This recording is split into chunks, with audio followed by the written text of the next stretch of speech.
Welcome to STV. నా పేరు శ్రావ్య. బులెటిన్లో అప్డేట్స్ చూద్దాం.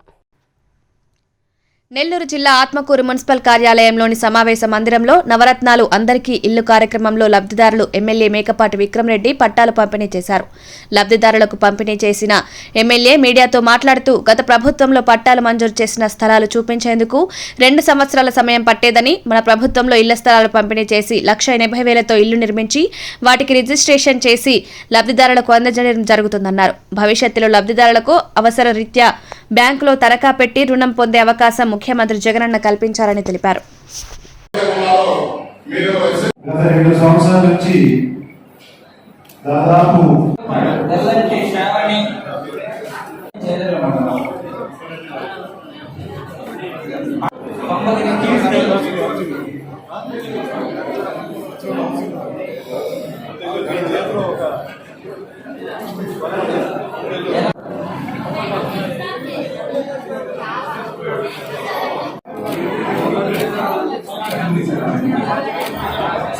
ఈరోజు మేనిఫెస్టో కీలకమైన హామీలు అందరికీ ఇల్లు స్థలాలు ఆ స్థలంలో మరి ఇల్లు కట్టే కార్యక్రమం ముఖ్యమైన ఇంపార్టెంట్ స్టెప్.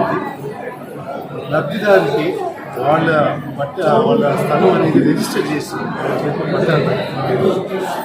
అది ఎప్పుడు జరగలేదు. పాత ప్రభుత్వాలు ఎన్నో చూస్తున్నారు. స్థలం పేపర్లు ఇచ్చేదే కానీ ఆ స్థలం ఎక్కడుందనేది 10 సంవత్సరాల నుంచి ఇంకా జరుగుతూనే ఉంది. అట్లాంటిది ఈ ప్రభుత్వంలో దాదాపు మన రాష్ట్రం అంతా కలిపి 30 లక్షలు, మన ఆత్మకూరు 6,800 లబ్ధిదారులు చాలా ఇంపార్టెంట్. వాళ్ళు కూడా ఒక ఆస్తి వాళ్ళ చేతితో పాటు రాబోయే రోజులు దాన్ని రకాలుగా వాడుకుంటారు. వాళ్ళ పిల్లలకి ఒక ఆస్తి తెచ్చుకోవచ్చు, లేకపోతే అది పెట్టుకొని బ్యాంకు దగ్గర నుంచి సెక్యూరిటీగా పెట్టుకొని రేపు వాళ్ళ పిల్లలు ఏమైనా వ్యాపారం చేయాలని అది అవకాశం ఇచ్చేదాన్ని. మళ్ళీ రకరకాల స్కీమ్గా చేయుతా కానీ మిగతా స్కీమ్గా వచ్చే డబ్బులు వాళ్ళు అది పెట్టుబడి కూడా పెట్టుకుని వాళ్ళ పిల్లలకి అందరికీ రేపు మంచి భవిష్యత్తు తీసుకొచ్చారు. అందరూ మన ముఖ్యమంత్రి గారికి ధన్యవాదాలు తెలుపుతూ తప్పకుండా ఈసారి ఆయన కోరినట్టు 170 స్థానాలు వైఎస్ఆర్సీపీ గెలుస్తుందని చెప్పి